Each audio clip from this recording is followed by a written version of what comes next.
ರಾತ್ರಿಯ ಸಮಯ. ಸಿಡಿಲು ಮಿಂಚುಗಳೊಂದಿಗೆ ಭಾರೀ ಮಳೆ ಸುರಿಯುತ್ತಿದೆ. ರಘು ಒದ್ದೆಯಾದ ಕಟ್ಟಿಗೆಯ ಹೊರೆ ಮತ್ತು ಕೊಡಲಿಯನ್ನು ಪಕ್ಕದಲ್ಲಿಟ್ಟುಕೊಂಡು ಜಗಲಿಯ ಮೇಲೆ ಬೇಸರದಿಂದ ಕುಳಿತಿದ್ದಾನೆ. ಸುಮಿತ್ರಾ ಒಳಗಿನಿಂದ ಕೋಪದಿಂದ ಬರ್ತಾಳೆ. ರೀ, ಹಾಗೆ ಕೂತಿದ್ರೆ ಹೊಟ್ಟೆ ತುಂಬುತ್ತಾ? ಹೊರಗಿಷ್ಟೊಂದು ಮಳೆ ಬರ್ತಿದೆ, ಆ ಕಟ್ಟಿಗೆಗಳನ್ನಾದ್ರೂ ಒಳಗಿರ್ಬೇಕು ಅನ್ನೋ ಬುದ್ಧಿ ಇಲ್ವಾ ನಿಮ್ಗೆ? ಸುಮಿತ್ರಾ, ಅಷ್ಟೊಂದು ಕೋಪ ಮಾಡ್ಕೋಬೇಡ. ಬೆಳಗ್ಗಿನಿಂದ ಕಾಡಿನಲ್ಲಿ ತುಂಬ ಕಷ್ಟಪಟ್ಟು ಕಡಿದೆ. ಆದರೆ ಈ ಅಕಾಲಿಕ ಮಳೆ ಎಲ್ಲವನ್ನೂ ಹಾಳು ಮಾಡಿತು. ಒದ್ದೆಯಾದ ಕಟ್ಟಿಗೆಯನ್ನು ಊರಲ್ಲಿ ಯಾರೂ ಕೊಳ್ಳಲ್ಲ. ನಿಮ್ ಹಣೆ ಬರಹ ಯಾವಾಗ್ಲೂ ಇಷ್ಟೆ. ಕೋಟೆಯ ಅವರ ಸಾಲದ ಬಡ್ಡಿ ಬೆಟ್ಟದ ತರ ಬೆಳೀತಿದೆ. ಮನೆಯಲ್ಲಿ ಅಡುಗೆ ಮಾಡ್ಲು ಒಂದು ಅಕ್ಕಿ ಕಾಲು ಕೂಡ ಇಲ್ಲ. ನನ್ನ ಮೈಯಲ್ಲಿ ಶಕ್ತಿ ಇಲ್ಲ ಅಂತ ಅಲ್ಲ ಸುಮಿತ್ರಾ, ಈ ಮಳೆಯಿಂದಾಗಿ ಕಾಲ ನಮಗೆ ಕೈ ಕೊಡುತ್ತಿದೆ ಅಷ್ಟೆ. ನನಗ ನೆಪಗಳೆಲ್ಲ ಬೇಡ. ನಾಳೆ ಬೆಳಗಾಗೋದ್ರೊಳಗೆ ನದಿಯ ಆಚೆ ಇರುವ ಕಾಡಿಗೆ ಹೋಗಿ ಒಣಗಿದ ಕಟ್ಟಿಗೆ ಕಡಿದು ತಂದ್ರೇನೆ ಈ ಮನೆಯಲ್ಲಿ ಒಲೆ ಉರಿಯೋದು. ಈ ಅರ್ಧರಾತ್ರಿಯಲ್ಲಿ ಎಲ್ಲಿಗೆ ಹೋಗ್ಲಿ ಸುಮಿತ್ರಾ? ಹೊರಗಿನ್ನೂ ಜೀಟಿ ಮಳೆ ಬರ್ತಾನೇ ಇದೆ. ಅಕ್ಕಿ ತಂದ್ರೇನೆ ಈ ಮನೇಲಿ ನಿಮ್ಗನ್ನ ಸಿಗೋದು. ಅಲ್ಲಿವರೆಗೂ ನಿಮ್ ಮುಖ ನನಗ್ ತೋರಿಸ್ಬೇಡಿ, ಒಳಗ್ ಬರ್ಲೇಬೇಡಿ. ಸುಮಿತ್ರಾ ಬಾಗಿಲನ್ನು ಜೋರಾಗಿ ಹಾಕಿ ಒಳಗೆ ಹೋಗ್ತಾಳೆ. ರಘು ಕಣ್ಣೀರ್ ಹಾಕುತ್ತಾ ಕೊಡ್ಲಿ ಹಿಡಿದು ನದಿಯ ಕಡೆಗೆ ಹೆಜ್ಜೆ ಹಾಕುತ್ತಾನೆ. ಮಳೆ ನಿಂತ ನಂತರ ನದಿಯ ದಂಡೆಯ ಮೇಲಿರುವ ಬಂಡೆಯ ಮೇಲೆ ಸುಸ್ತಾಗಿ ನಿದ್ರಿಸುತ್ತಾನೆ. ಮುಂಜಾನೆಯ ಸಮಯ. ನದಿಯ ನೀರಿನೊಳಗಿನಿಂದ ಒಬ್ಬ ಸುಂದರ ಜಲಕನ್ಯೆ ಮೇಲೆ ಬರುತ್ತಾಳೆ. ಮಲಗಿರುವ ರಘುನನ್ನು ನೋಡಿ ಆಲೋಚಿಸುತ್ತಾಳೆ. ಈ ಮಾನವ ತುಂಬ ನಿರಾಶೆಯಲ್ಲಿದ್ದಾನೆ. ಇವನ ಕಷ್ಟ ಪ್ರಾಮಾಣಿಕತೆಯಿಂದ ಕೂಡಿದೆ. ಆದರೆ ಜೀವನದ ಮೇಲಿನ ನಂಬಿಕೆಯನ್ನೇ ಕಳೆದುಕೊಂಡಿದ್ದಾನೆ. ಇವನ ತಾಳ್ಮೆಯನ್ನು ಒಮ್ಮೆ ಪರೀಕ್ಷಿಸಲೇಬೇಕು. ಜಲಕನ್ಯೆ ಒಂದು ಅಮೂಲ್ಯವಾದ ನೀಲಿ ಬಣ್ಣದ ರತ್ನದ ಹಾರವನ್ನು ರಘುವಿನ ಪಕ್ಕದಲ್ಲಿಟ್ಟು ನೀರಿಗೆ ಮರಳ್ತಾಳೆ. ರಘು ಕಣ್ಣು ತೆರೆದು ನೋಡುತ್ತಾನೆ. ಅಯ್ಯೋ ದೇವರೇ, ಇದೇನಿದು? ಇಷ್ಟೊಂದು ದೊಡ್ಡ ನೀಲಿ ರತ್ನದ ಹಾರವಾ? ಇದು ಈ ನದಿಯ ದಂಡೆಯ ಮೇಲೆ ಹೇಗ್ ಬಂತು? ಇದನ್ನು ನಾನು ಪಟ್ಟಣಕ್ಕೆ ಹೋಗಿ ಮಾರಿದ್ರೆ ನನ್ನ ಕಷ್ಟಗಳೆಲ್ಲ ತೀರಿ ಹೋಗುತ್ತವೆ. ನನ್ನ ಸುಮಿತ್ರಾ ಕೂಡ ಸಂತೋಷ ಪಡ್ತಾಳೆ. ರಘು ಹಾರವನ್ನ ತನ್ನ ಮಡಿಕೆ ಪಂಚೆಯಲ್ಲಿ ಬಚ್ಚಿಟ್ಕೊಳ್ತಾನೆ. ಆದರೆ ಆ ಗಡಿಬಿಡಿಯಲ್ಲಿ ತನ್ನ ಕೊಡಲಿಯನ್ನ ಪೊದೆಯಲ್ಲೇ ಮರೆತು ಬಿಡ್ತಾನೆ. ದಾರಿಯಲ್ಲಿ ಒಂದು ಹಳೆಯ ಬಾವಿಯ ಬಳಿ ನಿಲ್ತಾನೆ. ತುಂಬಾ ಬಾಯಾರಿಕೆಯಾಗುತ್ತಿದೆ. ಬಾವಿಯಲ್ಲಿ ನೀರು ಕುಡಿದು ಹೋಗುತ್ತೇನೆ. ಆದರೆ ಈ ಹಾರ ಕೈಯಲ್ಲಿದ್ದರೆ ಯಾರಾದರೂ ನೋಡಿ ಕಳ್ಳ ಅಂದುಕೊಳ್ಳಬಹುದು. ಇದನ್ನು ಈ ಬಾವಿಯ ಪಕ್ಕದಲ್ಲಿರುವ ಪೊದೆಯೊಳಗೆ ಬಚ್ಚಿಟ್ಟು ಆಮೇಲೆ ನೀರು ಕುಡಿಯುತ್ತೇನೆ. ಯಾರೂ ನೋಡ್ತಿಲ್ಲ ತಾನೆ? ರಘು ಹಾರವನ್ನ ಪೊದೆಯಲ್ಲಿಟ್ಟು ಬಾವಿಗೆ ಬಾಗ್ತಾನೆ. ಅಷ್ಟರಲ್ಲಿ ಮೇಲಿಂದ ಬಂದ ಒಂದು ದೊಡ್ಡ ಹದ್ದು ಆ ಹಾರವನ್ನ ಕೊಕ್ಕಿನಲ್ಲಿ ಹಿಡಿದು ಹಾರಿ ಹೋಗ್ತದೆ. ರಘು ಹಿಂತಿರುಗಿ ನೋಡಿ ಆಘಾತಕ್ಕೊಳಗಾಗ್ತಾನೆ. ಅಯ್ಯೋ, ನನ್ನ ಹಾರ ಎಲ್ಲಿ? ಅಲ್ನೋಡು, ಆಕಾಶದಲ್ಲಿ ಹದ್ದಿನ ಕೊಕ್ಕಿನಲ್ಲಿ ಹೊಳೆಯುತ್ತಿದೆ. ದೇವ್ರೇ, ಕೊಟ್ಟ ಹಾಗೆ ಕೊಟ್ಟು ಕಿತ್ಕೊಂಡ್ಬಿಟ್ಯಾ? ನನ್ನ ಬದುಕು ಇಷ್ಟೇನಾ? ರಘು ಅಳುತ್ತಾ ಮನೆಗೆ ಬರ್ತಾನೆ. ಸುಮಿತ್ರಾ ಮನೆ ಬಾಗಿಲಲ್ಲೇ ನಿಂತಿರ್ತಾಳೆ. ಏನ್ರಿ, ಕಟ್ಟಿಗೆ ತಂದ್ರ ಇಲ್ವಾ? ಎಲ್ ನಿಮ್ ಕೊಡ್ಲಿ? ಬರೀ ಗೈಲಿ ಬಂದಿದ್ದೀರಲ್ಲ? ಸುಮಿತ್ರಾ, ನನ್ನ ನಂಬು. ನದಿಯ ಹತ್ತಿರ ನನಗೆ ಒಂದು ಅದ್ಭುತವಾದ ನೀಲಿ ಹಾರ ಸಿಕ್ಕಿತು. ಆದರೆ ದಾರಿಯಲ್ಲಿ ಹದ್ದು ಅದನ್ನು ಎತ್ಕೊಂಡು ಹೋಯ್ತು. ಸಾಕು, ನಿಲ್ಸಿ ನಿಮ್ಮ ಸುಳ್ಳುಗಳನ್ನು. ಕಟ್ಟಿಗೆ ಕಡಿಯಲು ಹೋದ್ರೆ ಕಾಡಿನಲ್ಲಿ ಮಲಗಿಬಿಟ್ಟು ಇವಾಗ ಹಾರ ಹದ್ದು ಅಂತ ಕಟ್ಟುಕತೆ ಹೇಳ್ತೀರಾ? ನಿಜ ಹೇಳ್ತಿದ್ದೀನಿ ಸುಮಿತ್ರಾ. ಆ ಗಡಿಬಿಡಿಯಲ್ಲಿ ನನ್ನ ಪ್ರಾಣದಂತಿದ್ದ ಕೊಡಲಿಯನ್ನ ಕೂಡ ಅಲ್ಲೇ ನದಿಯ ದಂಡೆಯ ಮೇಲೆ ಮರೆತು ಬಂದೆ. ಇದ್ದ ಒಂದು ಕೊಡಲಿಯನ್ನ ಕಳ್ಕೊಂಡ್ ಬಂದ್ರಾ? ನಿಮ್ಮಂತ ಸೋಮಾರಿ ಜೊತೆ ನಾನ್ ಸಂಸಾರ ಮಾಡ್ಲು ಸಾಧ್ಯವಿಲ್ಲ. ಹಾಗನ್ಬೇಡ ಸುಮಿತ್ರಾ, ನಾನೇನು ತಪ್ಪು ಮಾಡಿಲ್ಲ. ಕಾಲ ನಮಗೆ ಒಲಿಯುತ್ತಿಲ್ಲ ಅಷ್ಟೆ. ನಾನು ನಮ್ಮಮ್ಮನ ಮನೆಗೆ ಹೊರಟು ಹೋಗ್ತೀನಿ. ನಾಳೆ ಆ ಕೊಡಲಿಯನ್ನ ಹುಡುಕಿ ತಂದ್ರೇನೆ ನನ್ ಮುಖ ನೋಡಿ. ಸುಮಿತ್ರಾ ಕೋಪದಿಂದ ಹೊರಟು ಹೋಗ್ತಾಳೆ. ರಘು ಮರುದಿನ ಬೆಳಗ್ಗೆ ಮತ್ತೆ ನದಿಯ ದಂಡೆಗೆ ಹೋಗ್ತಾನೆ. ಜಲಕನ್ಯೆ ನೀರಿನಿಂದ ಮೇಲೆ ಬಂದು ನೋಡ್ತಾಳೆ. ರಘು ಮೊದಲ ಪರೀಕ್ಷೆಯಲ್ಲಿ ಸೋತಿದ್ದಾನೆ. ಸಂಪತ್ತು ಸಿಗುತ್ತಲೇ ಆತುರದಲ್ಲಿ ಕೊಡಲಿಯನ್ನು ಮರೆತು ಬಿಟ್ಟ. ಈ ಬಾರಿ ಇವನಿಗೆ ಇನ್ನೂ ವಿಚಿತ್ರವಾದ ವಸ್ತುವನ್ನು ನೀಡುತ್ತೇನೆ. ಜಲಕನ್ಯೆ ಒಂದು ಮುತ್ತುಗಳ ಶಾಯಿ ಬುಡ್ಡಿಯನ್ನು ರಘು ನಡೆಯುವ ದಾರಿಯಲ್ಲಿ ಇಡುತ್ತಾಳೆ. ರಘು ಅದನ್ನು ನೋಡಿ ಕೈಗೆತ್ತಿಕೊಳ್ತಾನೆ. ಇದೇನಿದು? ಸುತ್ತಲೂ ಮುತ್ತುಗಳಿರುವ ಶಾಯಿ ಬುಡ್ಡಿಯ ತರ ಇದೆಯಲ್ಲ. ಕಟ್ಟಿಗೆ ಕಡಿಯುವ ನನಗೆ ಇದರಿಂದ ಏನ್ ಕೆಲಸ? ಆದರೆ ಇವು ನಿಜವಾದ ಮುತ್ತುಗಳ ತರ ಇವೆ. ಇದನ್ನು ಈ ಬಾರಿ ಎಲ್ಲೂ ಬಚ್ಚಿಡಬಾರ್ದು. ನೇರವಾಗಿ ಮನೆಗೆ ತಗೊಂಡು ಹೋಗಿ ನಮ್ಮ ಹಿತ್ತಲಿನಲ್ಲಿರುವ ಹಳೆಯ ಕೋಳಿಗೂಡಿನ ಕೆಳಗೆ ಬಚ್ಚಿಡ್ತಾನೆ. ರಘು ಹಿತ್ತಲಿನಲ್ಲಿ ಶಾಯಿ ಬುಡ್ಡಿಯನ್ನು ಬಚ್ಚಿಡುತ್ತಿರುವುದನ್ನು ಬಡ್ಡಿ ವ್ಯಾಪಾರಿ ಕೋಟಯ್ಯ ಕಿಟಕಿಯಿಂದ ನೋಡುತ್ತಾನೆ. ರಘು ಒಳಗೆ ಹೋಗುತ್ತಿದ್ದಂತೆ ಕೋಟಯ್ಯ ಮೆಲ್ಲನೆ ಬಂದು ಅದನ್ನು ಕದಿಯುತ್ತಾನೆ. ರಘು ಸುಮಿತ್ರಾಳನ್ನು ಕರೆದುಕೊಂಡು ಬರುತ್ತಾನೆ. ಸುಮಿತ್ರಾ, ಬಾ, ಬೇಗ ಬಾ. ಇವತ್ತು ನಿಜವಾಗಿಯೂ ಒಂದು ಅದ್ಭುತವಾದ ಮುತ್ತುಗಳ ಶಾಯಿ ಬುಡ್ಡಿ ತಂದಿದ್ದೇನೆ. ಇಲ್ಲೇ ಬಚ್ಚಿಟ್ಟಿದ್ದೇನೆ. ಎಲ್ಲಿದೆ? ಇಲ್ಲಿ ಬರೀ ಮಣ್ಣು ಬಿಟ್ರೆ ಏನೂ ಇಲ್ವಲ್ಲ. ನಿಮ್ ಹುಚ್ಚು ಮತ್ತೆ ಶುರುವಾಯ್ತಾ? ಅಯ್ಯೋ ದೇವ್ರೆ, ಇಲ್ಲೇ ಇಟ್ಟಿದ್ದೆ ಸುಮಿತ್ರಾ. ಅಷ್ಟರಲ್ಲೇ ಮಾಯವಾಗಿ ಹೋಗಿದೆ. ನನ್ನ ನಂಬು, ನಾನೇನು ಸುಳ್ಳು ಹೇಳ್ತಿಲ್ಲ. ನೆನ್ನೆ ಹಾರ ಅಂದ್ರಿ, ಇವತ್ತು ಶಾಯಿ ಬುಡ್ಡಿ ಅಂತೀರಾ? ನಿಮ್ ಸುಳ್ಳುಗಳನ್ನ ಕೇಳಿ ಕೇಳಿ ನನ್ ತಲೆ ಕೆಟ್ಟು ಹೋಗ್ತಿದೆ.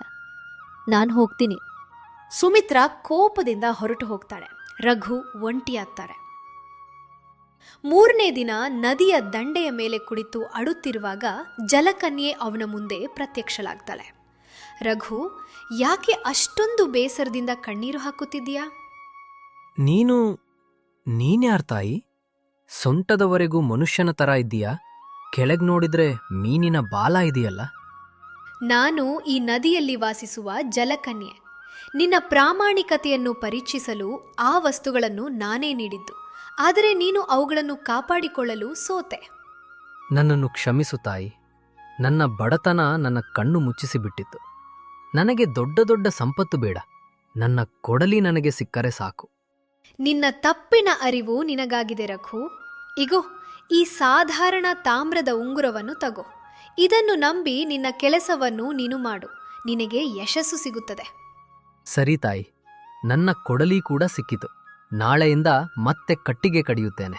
ಈ ಉಂಗುರ ನನ್ನನ್ನು ರಕ್ಷಿಸುತ್ತದೆ. ರಘು ಊರಿಗೆ ಬರುತ್ತಿರುವಾಗ ದಾರಿಯಲ್ಲಿ ಅವನ ಸ್ನೇಹಿತ ಶಿವ ಒಂದು ದೊಡ್ಡ ಮೀನಿನೊಂದಿಗೆ ಕಾಣಿಸ್ತಾನೆ. ರಘು, ಇವತ್ತು ನನ್ನ ಮಡಕೆಗಳೇನೂ ಮಾರಾಟವಾಗಲಿಲ್ಲ. ಆದರೆ ನದಿಯಲ್ಲಿ ಈ ದೊಡ್ಡ ಮೀನು ಸಿಕ್ಕಿತು. ನನ್ನ ಹತ್ತಿರ ಅಡುಗೆ ಮಾಡಲು ಉಪ್ಪು, ಖಾರ ಕೊಳ್ಳಲು ಕಾಸಿಲ್ಲ. ನನ್ನ ಹತ್ತಿರವೂ ಹಣವಿಲ್ಲ ಶಿವ. ಕೇವಲ ನದಿಯಲ್ಲಿ ಸಿಕ್ಕ ಒಂದು ತಾಮ್ರದ ಉಂಗುರ ಮಾತ್ರ ಇದೆ. ನಿನಗೆ ಇಷ್ಟವಾದರೆ ತಗೋ. ಗೆಳೆಯರ ಮಧ್ಯೆ ಅದಕ್ಕೇನು ರಘು? ಈ ಮೀನನ್ನು ನೀನ್ ತಗೋ, ಆ ಉಂಗುರವನ್ನು ನನಗೆ ಕೊಡು. ರಘು ಆ ಮೀನನ್ನು ಮನೆಗೆ ತಂದು ಕತ್ತರಿಸ್ತಾನೆ. ಆಶ್ಚರ್ಯವೆಂಬಂತೆ ಮೀನಿನ ಹೊಟ್ಟೆಯಿಂದ ಮೊದಲ ದಿನ ಕಳೆದು ಹೋದ ನೀಲಿ ಹಾರ ಹೊರಬರುತ್ತದೆ. ಅಯ್ಯೋ ದೇವ್ರೆ, ಇದು ನಾನು ಕಳೆದುಕೊಂಡ ನೀಲಿಹಾರವೇ. ಆ ಹದ್ದು ಇದನ್ನು ನದಿಯಲ್ಲಿ ಬೀಳಿಸಿರಬೇಕು. ಈ ಮೀನು ಅದನ್ನು ನುಂಗಿರಬಹುದು. ರಘು ಸಂತೋಷದಿಂದ ಹಿತ್ತಲಿನ ಬಾವಿಯ ನೀರಿನಲ್ಲಿ ಆ ಹಾರವನ್ನು ತೊಳೆಯಲು ಬಕೆಟ್ ಹಾಕಿ ಮೇಲೆ ಇಳಿಯುತ್ತಾನೆ. ಬಕೆಟ್ನಲ್ಲಿ ನೀರಿನ ಜೊತೆ ಮುತ್ತುಗಳ ಶಾಯಿ ಬುಡ್ಡಿ ಕೂಡ ಬರುತ್ತದೆ. ರಘು ಜೋರಾಗಿ ಕೂಗ್ತಾನೆ. ಸಿಕ್ಕಿತು! ನನ್ನ ಶಾಯಿ ಬುಡ್ಡಿ ಕೂಡ ಸಿಕ್ಕಿತು. ನನ್ನ ಕಷ್ಟಗಳೆಲ್ಲ ತೀರಿದವು. ರಘು ಕೂಗಾಡುವುದನ್ನು ನೋಡಿ ಬಡ್ಡಿ ವ್ಯಾಪಾರಿ ಕೋಟಯ್ಯ ಭಯದಿಂದ ನಡುಗುತ್ತಾ ಓಡಿ ಬರ್ತಾನೆ.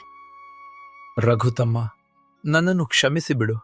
ನಿನ್ನೆ ನಿನ್ನ ಹಿತ್ತಲಲ್ಲಿದ್ದ ಆ ಮುತ್ತುಗಳ ಬುಡ್ಡಿಯನ್ನು ನಾನೇ ಕದ್ದಿದ್ದು. ಆದರೆ ನನ್ನ ಹೆಂಡತಿ ಹೆದರಿ ಅದನ್ನು ಬಾವಿಗೆ ಎಸೆದು ಬಿಟ್ಟಳು.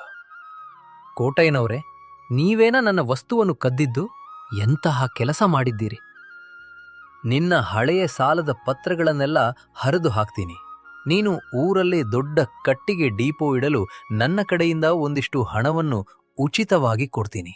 ದಯವಿಟ್ಟು ಪೊಲೀಸರಿಗೆ ಮಾತ್ರ ಹೇಳಬೇಡಪ್ಪ. ಸರಿ, ನಿಮ್ಮ ತಪ್ಪನ್ನು ನೀವು ಒಪ್ಪಿಕೊಂಡಿದ್ದಕ್ಕೆ ಬಿಡ್ತಿದ್ದೀನಿ. ಮತ್ತೊಮ್ಮೆ ಇಂತಹ ಕೆಲಸ ಮಾಡಬೇಡಿ. ಸುಮಿತ್ರ ಕೂಡ ಮನೆಗೆ ಹಿಂತಿರುಗುತ್ತಾಳೆ. ರಘು ಊರಿನಲ್ಲೇ ದೊಡ್ಡ ಕಟ್ಟಿಗೆ ವ್ಯಾಪಾರಿಯಾಗುತ್ತಾಳೆ. ರೀ, ನನ್ನನ್ನು ಕ್ಷಮಿಸಿಬಿಡೆ. ನಿಮ್ಮ ಪ್ರಾಮಾಣಿಕತೆಯನ್ನು ನಂಬದೆ ಕಷ್ಟದಲ್ಲಿದ್ದಾಗ ನಿಮ್ಮನ್ನು ಬಿಟ್ಟು ಹೊರಟು ಹೋದೆ. ನನ್ನ ಮುಂಗೋಪದಿಂದ ನಿಮಗೆ ತುಂಬ ಬೇಜಾರು ಮಾಡಿಬಿಟ್ಟೆ. ಪರವಾಗಿಲ್ಲ ಸುಮಿತ್ರ, ನಮ್ಮ ಕಷ್ಟಗಳೆಲ್ಲ ತೀರಿದವು. ಪ್ರಾಮಾಣಿಕವಾಗಿ ಕಷ್ಟಪಟ್ಟರೆ ಪ್ರಕೃತಿ ಯಾವಾಗಲಾದರೂ ಒಮ್ಮೆ ಅದೃಷ್ಟವನ್ನು ತಂದೇ ತರುತ್ತದೆ ಎಂಬುದನ್ನು ಈ ನದಿ ನಮಗೆ ನಿರೂಪಿಸಿದೆ. ಪ್ರಾಮಾಣಿಕತೆ ಮತ್ತು ಕಷ್ಟಪಡುವ ಗುಣವೇ ಮನುಷ್ಯನ ನಿಜವಾದ ಸಂಪತ್ತು. ಇತರರ ಹಣಕ್ಕೆ ಆಸೆ ಪಡುವ ದುರಾಸೆ ಎಂದಿಗೂ ಅವಮಾನ ಮತ್ತು ನಷ್ಟಕ್ಕೆ ದಾರಿ ಮಾಡಿಕೊಡುತ್ತದೆ. ನಡುರಾತ್ರಿಯ ಸಮಯ. ಆ ಗುಡ್ಡಗಾಡು ಪ್ರದೇಶದಲ್ಲಿ ಮಳೆ ಬಿಟ್ಟು ಬಿಡದೆ ಸುರಿಯುತ್ತಿತ್ತು. ಗಾಳಿಯ ವೇಗಕ್ಕೆ ಮರಗಳು ಅಬ್ಬರಿಸುತ್ತಿದ್ದವು. ಆ ಬೆಟ್ಟದ ತಪ್ಪಲಿನಲ್ಲಿರುವ ಒಂದು ಸಣ್ಣ ಗುಡಿಸಲಿನಲ್ಲಿ ಬಸಣ್ಣ ಮತ್ತು ಪಾರ್ವತಮ್ಮ ವಾಸವಾಗಿದ್ದರು. ಏನ್ರಿ, ಮೈಯೆಲ್ಲ ಬೆಂಕಿಯಂತೆ ಸುಡುತ್ತದೆ. ಉಸಿರಾಡಲು ತುಂಬ ಕಷ್ಟವಾಗುತ್ತದೆ. ಈ ಚಳಿಯಲ್ಲಿ ಮನೆಯ ಚಾವಣಿಯಿಂದ ನೀರು ಸೋರುತ್ತಿದೆ. ನಮಗೆ ಕುಡಿಯಲು ಒಂದು ಗುಟುಕು ಗಂಜಿಯೂ ಇಲ್ಲವಲ್ಲ. ನಮ್ಮ ಹಣೆ ಬರಹ ಇಷ್ಟೇನಾ? ಹೆದರ್ಬೇಡ ಪಾರ್ವತಿ, ಮನಸ್ಸು ಧೈರ್ಯವಾಗಿಡು. ಈ ಮಳೆ ಸ್ವಲ್ಪ ನಿಂತ ತಕ್ಷಣ ನಾನೇ ನಿನ್ನನ್ನು ಎತ್ಕೊಂಡು ವೈದ್ಯರ ಹತ್ತಿರ ಹೋಗ್ತೇನೆ. ಈ ಕತ್ತಲೆ ಶಾಶ್ವತವಲ್ಲ, ಬೆಳಕು ಬಂದೇ ಬರ್ತದೆ. ಆದರೆ ಕೈಯಲ್ಲಿ ಒಂದು ಕಾಸು ಇಲ್ದಿದ್ರೆ ಅವರು ಗುಳಿಗೆ ಕೊಡಲು ಒಪ್ಪುತ್ತಿಲ್ಲ. ಏನ್ ಮಾಡ್ಲಿ ಎಂದು ದಿಕ್ಕು ತೋಚದಂತಾಗಿದೆ. ನಮ್ಮ ಮಂದೆಯಲ್ಲಿರುವ 2 ಸಣ್ಣ ಕುರಿಮರಿಗಳನ್ನು ಹೇಗಾದರೂ ಮಾಡಿ ಮಾರಿಬಿಡಿ. ಅವುಗಳನ್ನು ಮಾರಿಯಾದರೂ ಸ್ವಲ್ಪ ಅಕ್ಕಿ ಮತ್ತು ಮದ್ದು ತನ್ನಿ. ನಾನು ಸತ್ರೂ ಪರವಾಗಿಲ್ಲ, ನೀವಾದರೂ ಹೊಟ್ಟೆ ತುಂಬ ಊಟ ಮಾಡಿ ನೆಮ್ಮದಿಯಿಂದ ಇರಬೇಕು. ಈ ಜೀವ ಹೋದ್ರೂ ಚಿಂತೆ ಇಲ್ಲ, ನೀವು ಕಷ್ಟಪಡಬಾರದು. ಇಲ್ಲ ಪಾರ್ವತಿ, ಆ ಕುರಿಗಳು ನಮ್ಮ ಬದುಕಿನ ದಾರಿ. ಅವುಗಳನ್ನು ಮಾರಿದರೆ ಮುಂದೆ ನಮಗೆ ಗಂಜಿಗೂ ಗತಿ ಇರಲ್ಲ. ನಾನೊಂದು ಕಠಿಣ ನಿರ್ಧಾರ ಮಾಡಿದ್ದೇನೆ. ನಮ್ಮೂರಿನ ಸಿದ್ದಪ್ಪಾಜಿ ಗೌಡರ ಮನೆಗೆ ಹೋಗ್ತೇನೆ. ಅವರು ದಯಾಮಯಿಗಳು, ಬಡವರ ಮೇಲೆ ಕರುಣೆ ತೋರಿಸ್ತಾರೆ ಎಂದು ಎಲ್ಲರೂ ಹೇಳ್ತಾರೆ. ಆದ್ರೆ ಅವರು ತಮ್ಮ ಮಗ ತೀರಿ ಹೋದ್ಮೇಲೆ ಯಾರನ್ನೂ ಭೇಟಿಯಾಗುತ್ತಿಲ್ವಂತೆ. ಅರಮನೆಯಂತಹ ಮನೆ ಇದ್ರೂ ಅವರೀಗ ಜೀವಂತ ಹೆಣದಂತಾಗಿದ್ದಾರೆ. ಅಂತಹ ನೋವಿನಲ್ಲಿರುವವರು ನಮ್ಮ ಮಾತನ್ನು ಕೇಳಿಸಿಕೊಳ್ತಾರಾ? ಪ್ರಯತ್ನ ಮಾಡೋಣ ಪಾರ್ವತಿ. ಕಷ್ಟದಲ್ಲಿರುವವರಿಗೆ ಇನ್ನೊಬ್ಬರ ಕಷ್ಟ ಬೇಗ ಅರ್ಥವಾಗ್ತದೆ. ನಾನು ಬರಿಯ ಸಾಲ ಕೇಳಲು ಹೋಗುತ್ತಿಲ್ಲ, ಅವರ ಕಣ್ಣೀರು ಒರೆಸುವ ಉಪಾಯವನ್ನೂ ಹೊತ್ತು ಹೋಗುತ್ತಿದ್ದೇನೆ. ನನ್ನ ಬುದ್ಧಿವಂತಿಕೆಯ ಮೇಲೆ ನನಗೆ ನಂಬಿಕೆ ಇದೆ. ಬಸಣ್ಣ ಮಳೆಯಲ್ಲೇ ನೆನೆಯುತ್ತಾ ದೊಡ್ಡ ಸಾಹುಕಾರರಾದ ಸಿದ್ದಪ್ಪಾಜಿ ಗೌಡರ ಅರಮನೆಯ ಬಾಗಿಲಿಗೆ ಬಂದರು. ಅಲ್ಲಿನ ಕಾವಲುಗಾರ ನಾಗಪ್ಪ ಅಟ್ಟಹಾಸದಿಂದ ನಿಂತಿದ್ದನು. ಏಯ್ ಕುರಿಗಾಹಿ, ನಿನ್ ವೇಷ ನೋಡು, ಮೊದ್ಲಿಲ್ಲಿಂದ ಹೊರಡು. ಇದು ರಾಜಮನೆತನದ ಆವರಣ. ನಿನ್ನಂತಹ ಭಿಕ್ಷುಕರಿಗೆ ಇಲ್ಲಿ ಜಾಗವಿಲ್ಲ. ಗೌಡರ ಮಗನ ಅಗಲಿಕೆಯ ದುಃಖದಲ್ಲಿ ಕತ್ತಲೆ ಕೋಣೆಯಲ್ಲಿ ಮೌನವಾಗಿ ಕುಳಿತಿದ್ದಾರೆ. ಈಗ ಯಾರಾದ್ರೂ ಅವರ ಮುಂದೆ ಹೋದ್ರೆ ಅವರ ಕೋಪಕ್ಕೆ ಬಲಿಯಾಗಬೇಕಾಗುತ್ತದೆ. ನಡಿ ಇಲ್ಲಿಂದ. ನಾಗಪ್ಪಣ್ಣ, ನನ್ನ ಪರಿಸ್ಥಿತಿ ನಿನ್ಗೆ ಅರ್ಥವಾಗುತ್ತಿಲ್ಲ. ನನ್ನ ಪತ್ನಿ ಮನೆಯಲ್ಲಿ ಸಾವು ಬದುಕಿನ ನಡುವೆ ಹೋರಾಡುತ್ತಿದ್ದಾಳೆ. ಗೌಡರ ದರ್ಶನ ಮಾಡಿಸಲೇಬೇಕು. ಅವರ ಮನಸ್ಸಿನ ನೋವಿಗೆ ನನ್ನ ಬಳಿ ಒಂದು ರಾಮಬಾಣದಂತಹ ಮದ್ದಿದೆ ಎಂದು ಒಮ್ಮೆ ಹೋಗಿ ಹೇಳು. ಇದು ಕೇವಲ ನನ್ನ ಬದುಕಿನ ಪ್ರಶ್ನೆ ಅಲ್ಲ, ಗೌಡರ ಬದುಕಿನ ಪ್ರಶ್ನೆಯೂ ಹೌದು. ದೊಡ್ಡ ದೊಡ್ಡ ಪಂಡಿತರೇ, ವಿದೇಶಿ ವೈದ್ಯರೇ ಸೋತು ಹೋಗಿದ್ದಾರೆ. ಇನ್ನು ನಿನ್ನಂತಹ ಒಬ್ಬ ಸಾಮಾನ್ಯ ಕುರಿಗಾಹಿ ಹತ್ತಿರ ಯಾವ ಮದ್ದಿರಲು ಸಾಧ್ಯ? ಸುಮ್ಮನೆ ಮರ್ಯಾದೆಯಿಂದ ಹೋದ್ರೆ ಸರಿ. ಇಲ್ಲದಿದ್ದರೆ ಕೆಲಸಗಾರರನ್ನು ಕರೆದು ನಿನ್ನನ್ನು ಹೊರಗೆ ಹಾಕಿಸುತ್ತೇನೆ. ಒಳಗಿನಿಂದ ಗಂಭೀರ ಹಾಗೂ ನಿಶ್ಶಬ್ದ ಧ್ವನಿಯಲ್ಲಿ, ನಾಗಪ್ಪ, ಸುಮ್ಮನಿರು. ಅವನನ್ನು ಗೌರವದಿಂದ ಒಳಗೆ ಬಿಡು. ಈ ಮಹಾಮಳೆಯಲ್ಲಿ ಒಬ್ಬ ಬಡವ ನನ್ನ ಬಾಗಿಲಿಗೆ ಬಂದಿದ್ದಾನೆ ಎಂದರೆ ಅವನ ನೋವು ನನಗಿಂತಲೂ ಹೆಚ್ಚಿರಬಹುದು ಎಂದು ನನಗನ್ನಿಸುತ್ತಿದೆ. ಅತಿಥಿ ಯಾವತ್ತೂ ದೇವರಿದ್ದಂತೆ. ಬಸಣ್ಣ ಒಳಗೆ ಹೋಗ್ತಾನೆ. ಅರಮನೆಯ ಒಳಗೆ ದೀಪಗಳಿಲ್ಲ, ಕೇವಲ ಕತ್ತಲೆ ಆವರಿಸಿದೆ. ಗೌಡರು ಕಣ್ಣೀರು ತುಂಬಿದ ಕಣ್ಣುಗಳಿಂದ ಶೂನ್ಯವನ್ನು ನೋಡುತ್ತಾ ಕುಳಿತಿದ್ದಾರೆ. ಹೇಳು ಬಸಣ್ಣ, ಸಾವಿರಾರು ಎಕರೆ ಆಸ್ತಿ, ಅರಮನೆಯಂತಹ ಮನೆ ಇದ್ದರೂ ನನ್ನ ಮಗನನ್ನು ಉಳಿಸಿಕೊಳ್ಳಲು ನನ್ನಿಂದ ಸಾಧ್ಯವಾಗಲಿಲ್ಲ. ಈ ಸಂಪತ್ತು ನನಗೆ ಮುಳ್ಳಿನ ಹಾಸಿಗೆಯಂತೆ ಕಾಣುತ್ತಿದೆ. ಇನ್ನು ನೀನು ನನಗೆ ಯಾವ ರೀತಿ ನೆರವಾಗಬಲ್ಲೆ? ನೀನು ಕೇಳುವ ಹಣ ಕೊಡಬಲ್ಲೆ, ಆದರೆ ನನ್ನ ಮನಸ್ಸಿನ ಶಾಂತಿ ತರಬಲ್ಲೆಯಾ? ಗೌಡ್ರೆ, ಹೋದ ಜೀವ ಮರಳಿ ಬರುವುದಿಲ್ಲ ನಿಜ. ಆದರೆ ನಿಮ್ಮ ಮನಸ್ಸನ್ನು ಆವರಿಸಿರುವ ಈ ಮೌನದ ಕತ್ತಲೆಯನ್ನು ನಾನು 3 ದಿನದಲ್ಲಿ ಓಡಿಸುತ್ತೇನೆ. ಬದಲಾಗಿ ನನ್ನ ಪತ್ನಿಯ ಚಿಕಿತ್ಸೆಗೆ ನೀವು ಸ್ವಲ್ಪ ಹಣದ ಸಹಾಯ ಮಾಡಬೇಕು. ಇದು ವ್ಯಾಪಾರವಲ್ಲ, ಒಂದು ನಂಬಿಕೆಯ ನಡಿಗೆ. 3 ದಿನದಲ್ಲಿ ನನ್ನ ನೋವು ಮಾಯವಾಗುತ್ತದೆಯೇ? 10 ವೈದ್ಯರು ಮಾಡದ ಪವಾಡ ನಿನ್ನಿಂದ ಸಾಧ್ಯವೇ? ಸರಿ, ನಾನು ಒಪ್ಪುತ್ತೇನೆ. ಆದರೆ ನೀನು ಸೋತರೆ ಏನು? ಖಂಡಿತ ಗೌಡ್ರೆ, ನಾನು ನಿಮ್ಮ ಮನೆಯಲ್ಲಿ 3 ದಿನಗಳ ಕಾಲ ಇರುತ್ತೇನೆ. ನಾನು ಹೇಳಿದ ಪ್ರತಿಯೊಂದು ಕೆಲಸವನ್ನು ನೀವು ಮರುಮಾತನಾಡದೆ ಮಾಡಬೇಕು. 3ನೇ ದಿನ ಸಂಜೆಯೊಳಗೆ ನಿಮ್ಮ ಮನಸ್ಸಿಗೆ ನೆಮ್ಮದಿ ಸಿಗದಿದ್ದರೆ ನೀವು ಕೊಟ್ಟ ಹಣಕ್ಕೆ ಪ್ರತಿಯಾಗಿ ನಾನು ನನ್ನ ಪ್ರಾಣವನ್ನೇ ನಿಮ್ಮ ಪಾದಕ್ಕೆ ಅರ್ಪಿಸುತ್ತೇನೆ. ಬೆಳಿಗ್ಗೆ ಸೂರ್ಯ ಉದಯಿಸಿದಾಗ ಬಸಣ್ಣ ಗೌಡ್ರನ್ನು ಅರಮನೆಯಿಂದ ಹೊರಗೆ ಕರೆತಂದನೆ. ಗೌಡ್ರೆ, ಈ ರೇಷ್ಮೆ ಉಡುಪುಗಳನ್ನ ಸ್ವಲ್ಪ ಪಕ್ಕಕ್ಕಿಡಿ. ಈ ಹಳೆ ಕಂಬಳಿಯನ್ನ ಹೊತ್ಕೊಳ್ಳಿ. ಇವತ್ತು ನೀವು ಈ ಊರಿನ ಅಧಿಪತಿಯಲ್ಲ, ಕೇವಲ ಒಬ್ಬ ಸಾಮಾನ್ಯ ಕುರಿಗಾಹಿ. ಬನ್ನಿ, ಈ ಹಸಿರು ಹುಲ್ಲನ್ನ ಆ ಹಸಿದ ಕುರಿಮರಿಗಳ ಮುಂದೆ ಹಾಕಿ. ಕಾಯಕವೇ ಕೈಲಾಸ ಎಂಬುದು ನೆನಪಿರಲಿ. ಬಸಣ್ಣ, ಹುಟ್ಟಿದಾಗಿನಿಂದ ಆಜ್ಞೆ ಮಾಡುವುದನ್ನೇ ಕಲ್ತವನ್ ನಾನು. ಈಗ ಕೈಯಲ್ಲಿ ಹುಲ್ಲು ಹಿಡಿದು ಕುರಿಗಳ ಹಿಂದೆ ಹೋಗುವುದು ಸ್ವಲ್ಪ ಮುಜುಗರ ತರುತ್ತಿದೆ. ಊರಿನವರು ನೋಡಿದ್ರೆ ನಗುವುದಿಲ್ವೇ? ನನ್ನ ಅಂತಸ್ತಿಗೆ ಇದು ತಕ್ಕುದೇ? ಜಗತ್ತಿನ ಮಾತುಗಳು ಗಾಳಿಯಲ್ಲಿ ತೂರಿ ಹೋಗುತ್ತವೆ ಗೌಡ್ರೆ. ನಿಮ್ಮ ಅಹಂಕಾರವನ್ನ ಅರಮನೆಯಲ್ಲೇ ಬಿಟ್ಟು ಬನ್ನಿ. ಈ ಮೂಕಜೀವಿಗಳ ಕಣ್ಣಲ್ಲಿರುವ ಪ್ರೀತಿಯನ್ನು ಗಮನಿಸಿ ಇಷ್ಟಪಟ್ಟು ಈ ಕೆಲಸ ಮಾಡಿ ನೋಡಿ. ಇವುಗಳಿಗೆ ನೀವು ಯಾರು ಎಂಬುದು ಮುಖ್ಯವಲ್ಲ, ನೀವು ಕೊಡುವ ಪ್ರೀತಿ ಮುಖ್ಯ. ಗೌಡರು ಸಂಕೋಚದಿಂದಲೇ ಹುಲ್ಲು ಹಾಕಿದಾಗ ಕುರಿಗಳು ಅವರ ಸುತ್ತ ಮುಗಿಬೀಳುತ್ತವೆ. ಒಂದು ಸಣ್ಣ ಕುರಿಮರಿ ಅವರ ಕಾಲು ನೆಕ್ಕಿ ಆಟವಾಡುತ್ತದೆ. ಗೌಡರ ಮುಖದಲ್ಲಿ ಮೊದಲ ಬಾರಿಗೆ ಸಣ್ಣ ನಗು ಅರಳುತ್ತದೆ. ಬಸಣ್ಣ, ನೋಡು, ಈ ಪುಟ್ಟ ಮರಿ ಎಷ್ಟು ಮುದ್ದಾಗಿದೆ. ಇದು ನನ್ನ ಪಂಚೆಯನ್ನು ಕಚ್ಚಿ ಏನೋ ಕೇಳುತ್ತಿರುವಂತೆ ಕಾಣುತ್ತಿದೆ. ಈ ಜೀವಕ್ಕೆ ನಾನು ಶ್ರೀಮಂತ ಎನ್ನುವ ಅರಿವೇ ಇಲ್ಲ, ಕೇವಲ ಪ್ರೀತಿ ಮಾತ್ರ ಕಾಣುತ್ತಿದೆ. ನನ್ನ ಮಗನು ಸಣ್ಣವನಿರುವಾಗ ಹೀಗೆಯೇ ನನ್ನ ಬಟ್ಟೆ ಹಿಡಿದು ಜಗ್ಗುತ್ತಿದ್ದ. ಹೌದು ಗೌಡ್ರೆ, ಮನುಷ್ಯನಿಗೆ ನಾವು ಆಸ್ತಿ ಕೊಟ್ರೆ ಗೌರವಿಸ್ತಾನೆ, ಆದರೆ ಈ ಪ್ರಾಣಿಗಳಿಗೆ ಪ್ರೀತಿ ಕೊಟ್ರೆ ಅವು ತಮ್ಮನ್ನೇ ನಮಗೆ ಅರ್ಪಿಸಿಕೊಳ್ಳುತ್ತವೆ. ಈಗ ಹೇಳಿ, ಅರಮನೆಯ ಕತ್ತಲೆ ಕೋಣೆಗಿಂತ ಈ ಹಸಿರು ಬಯಲು ನೆಮ್ಮದಿ ನೀಡುತ್ತಿಲ್ಲವೇ? ಗೌಡ್ರೆ, ಇವತ್ತು ನಾವು ಈ ಊರಿನ ಕೊನೆಯಲ್ಲಿರುವ ಗಂಗಮ್ಮನ ಗುಡಿಸಲಿಗೆ ಹೋಗೋಣ.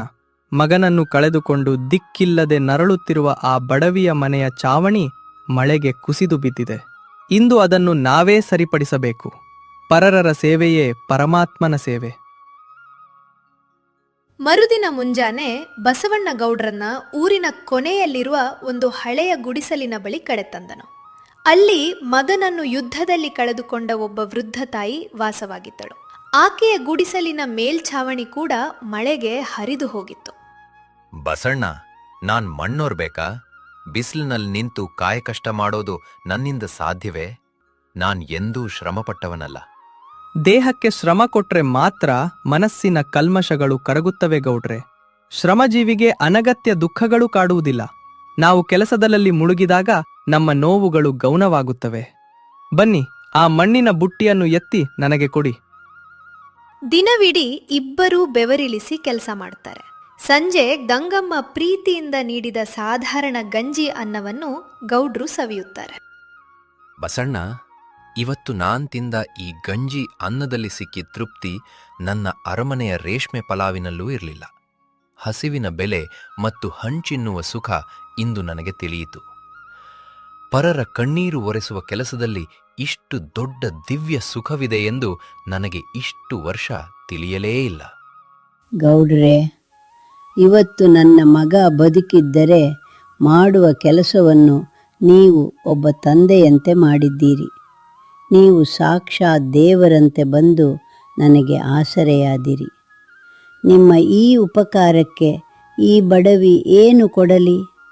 ನಿಮ್ಮ ಪಾದಕ್ಕೆ ನಮಸ್ಕರಿಸುತ್ತೇನೆ. ಇದೆಲ್ಲವನ್ನೂ ಗಮನಿಸುತ್ತಿದ್ದ ನಾಗಪ್ಪನಿಗೆ ಬಸಣ್ಣನ ಮೇಲೆ ಹೊಟ್ಟೆ ಕಿಚ್ಚು ಉಂಟಾಯಿತು. ಬಸಣ್ಣನ ಪ್ರಭಾವ ಹೆಚ್ಚಾದರೆ ತನ್ನ ಅಧಿಕಾರ ಹೋಗಬಹುದೆಂದು ಅವನು ಒಂದು ಸಂಚು ಹೂಡಿದನು. ಗೌಡ್ರೆ, ಈ ಕುರಿಗಾಹಿ ನಿಮ್ಮನ್ನು ದಾರಿ ತಪ್ಪಿಸುತ್ತಿದ್ದಾನೆ. ಇವನು ನಿಮ್ಮ ವಜ್ರದ ಉಂಗುರವನ್ನು ಕದ್ದು ತನ್ನ ಕಂಬಳಿಯಲ್ಲಿ ಬಚ್ಚಿಟ್ಟಿದ್ದಾನೆ. ಕಳ್ಳನನ್ನು ನಂಬಬೇಡಿ, ಇವನ ಕಂಬಳಿ ಬಿಚ್ಚಿ ನೋಡಿ. ಈ ಬಡವರು ಹೀಗೆಯೇ ನಂಬಿಸಿ ಕುತ್ತಿಗೆ ಕುಯ್ಯುತ್ತಾರೆ. ಗೌಡರು ಸಂಶಯದಿಂದ ಬಸಣ್ಣನ ಕಂಬಳಿ ಬಿಚ್ಚಿದಾಗ ಉಂಗುರ ಕೆಳಗೆ ಬೀಳುತ್ತದೆ. ಬಸಣ್ಣ ಮೌನವಾಗಿ ನಿಂತಿದ್ದಾನೆ. ಬಸಣ್ಣ, ನಿನ್ನಂತಹ ಪ್ರಾಮಾಣಿಕನ ಕಂಬಳಿಯಲ್ಲಿ ಈ ಉಂಗುರ ಹೇಗೆ ಬಂತು? ನೀನು ಕಳ್ಳತನ ಮಾಡಲು ಸಾಧ್ಯವೇ ಇಲ್ಲ ಎಂದು ನನ್ನ ಮನಸ್ಸು ಹೇಳುತ್ತಿದೆ. ಏಕೆಂದರೆ ನಿನ್ನೆ ನೀನು ಗಂಗಮ್ಮನ ಮನೆಯಲ್ಲಿ ಒಂದು ಕಾಸನ್ನೂ ನಿರೀಕ್ಷಿಸದೆ ದುಡಿದಿದ್ದೀಯ. ಗೌಡ್ರೆ, ನಾಗಪ್ಪ ಇದನ್ನು ನನ್ನ ಕಂಬಳಿಯಲ್ಲಿ ಗುಟ್ಟಾಗಿ ಇಡುತ್ತಿರುವುದನ್ನು ನಾನು ಆಗ್ಲೇ ನೋಡಿದೆ. ಆದರೆ ನಾನು ಸುಮ್ಮನಿದ್ದೆ. ನಿಮ್ಮ ಕಣ್ಣುಗಳು ಕೇವಲ ಹೊರಗಿನ ಪ್ರಪಂಚವನ್ನು ನೋಡುತ್ತವೆಯೋ ಅಥವಾ ಒಳಗಿನ ಮೋಸವನ್ನು ಗುರುತಿಸುತ್ತವೆಯೋ ಎಂದು ತಿಳಿಯಲು ನಾನು ಮೌನವಾಗಿದ್ದೆ. ಈಗ ನನಗೆ ನಂಬಿಕೆಯಾಯಿತು, ನೀವು ಬದಲಾಗಿದ್ದೀರಿ. ನಾಗಪ್ಪ, ನಿನ್ನ ಕುತಂತ್ರಕ್ಕೆ ಈಗ ಕೊನೆ ಬಂದಿದೆ. ಬಸಣ್ಣ ನನಗೆ ಬದುಕುವ ದಾರಿ ತೋರಿಸಿದರೆ ನೀನು ಅವನಿಗೆ ದ್ರೋಹ ಮಾಡಲು ಯತ್ನಿಸುತ್ತಿದ್ದೀಯ. ಇಂತಹ ನೀಚ ಮನುಷ್ಯ ನಮ್ಮ ಮನೆಯಲ್ಲಿರುವುದು ಬೇಡ. ಇಂದೇ ಈ ಊರು ಬಿಟ್ಟು ತೊಲಗು. ನಿನ್ನ ಮನಸ್ಸು ಕೊಳಕಾಗಿದೆ. ಕೆಲವು ತಿಂಗಳುಗಳ ನಂತರ ಊರಿನ ಹೊರವಲಯದಲ್ಲಿ ಗೌಡರು ಕಟ್ಟಿಸಿದ ಹೊಸ ಆಸ್ಪತ್ರೆ ಮತ್ತು ಶಾಲೆಯ ಉದ್ಘಾಟನೆಯ ದಿನ. ಆ ಆಸ್ಪತ್ರೆಯಲ್ಲಿ ಪಾರ್ವತಮ್ಮನಿಗೆ ಗುಣವಾಗಿ ಅವಳು ಆರೋಗ್ಯವಂತಲಾಗಿದ್ದಾಳೆ.